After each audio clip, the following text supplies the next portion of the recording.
अशोक गहलोत पर आरोप लगे थे कि बाड़मेर की सीट पर निर्दलीय प्रत्याशी रविंद्र सिंह भाटी का समर्थन किया है और वही भी कांग्रेस के कार्यकर्ताओं ने लगाया था आरोप। अशोक गहलोत ने कहा, मैं निर्दलीय प्रत्याशी रविंद्र सिंह भाटी को जानता तक नहीं हूं।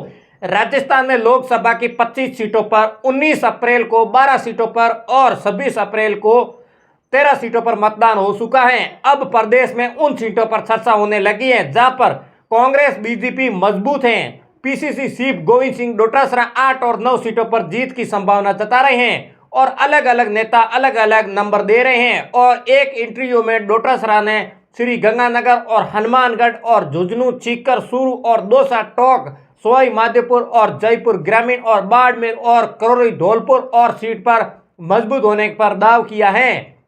हालांकि नतीजे कितने सही बैठेंगे ये तो 4 जून को ही पता चलेगा। इसी बीच एक मीडिया में इंटरव्यू अशोक गहलोत ने भी राजस्थान की कांग्रेस के लिए सबसे मजबूत सीट का जिक्र किया गया है। गहलोत की नजर सबसे मजबूत सीट कौन सी है? इंटरव्यू में बातचीत करते हुए पूर्व मुख्यमंत्री अशोक गहलोत ने राजस्थान की सबसे मजबूत सीट का जिक्र किया है और गहलोत ने जिस सीट का जिक्र किया है वो है बाड़मेर की सीट।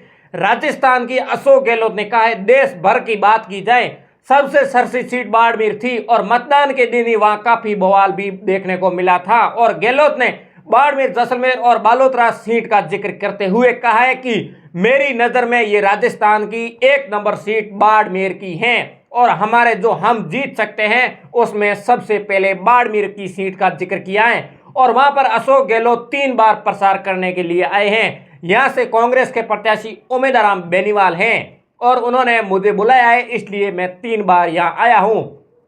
प्रदेश की 22 सीटों पर प्रचार किया है। वहीं जीत के श्रेय को लेकर उन्हें सवाल पूछा गया तो उन्होंने कहा है कि इस पर जीत का पूरा श्रेय कांग्रेस पार्टी को जाएगा। वहीं मीडिया ने जो एक रिपोर्टर थे उन्होंने पूछा, हरीश चौधरी का जीत का श्रेय कितना जाएगा? तो उन्होंने कहा है गहलोत ने कि पूरा का पूरा श्रेय कांग्रेस पार्टी को जाएगा, वो भी खड़गे जी और राहुल जी को जाएगा। और रविंद्र सिंह भाटी के चुनाव लड़ने के ऐलान के बाद बाड़मेर, जैसलमेर और बालोतरा सीट अधिक चर्चाओं में आ गई थी और वहां से बीजेपी के प्रत्याशी, केंद्र में मंत्री कैलाश चौधरी और कांग्रेस के प्रत्याशी उमेदराम बेनीवाल, ऐसे में 26 वर्ष के एक निर्दलीय प्रत्याशी रविंद्र सिंह भाटी ने ताल ठोकने से मामला अधिक चर्चित में हो गया था। और विधानसभा चुनाव के समय भाजपा के टिकट न मिलने के बाद रविंद्र सिंह भाटी ने निर्दलीय प्रत्याशी के तौर पर शिव से विधानसभा का चुनाव लड़ा और वो जीत भी दर्ज की थी।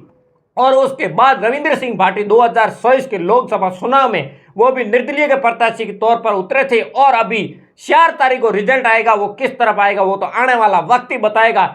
आप लोगों की इस पे क्या राय है वो भी हमें कमेंट करके जरूर बताएं और वीडियो को शेयर जरूर करें। और हमारे यूट्यूब चैनल पर देख रहे हो सब्सक्राइब कर लें और फेसबुक पेज पर देख रहे हो फॉलो जरूर करें। और अगले नए वीडियो मिलते हैं। राम राम, नमस्कार।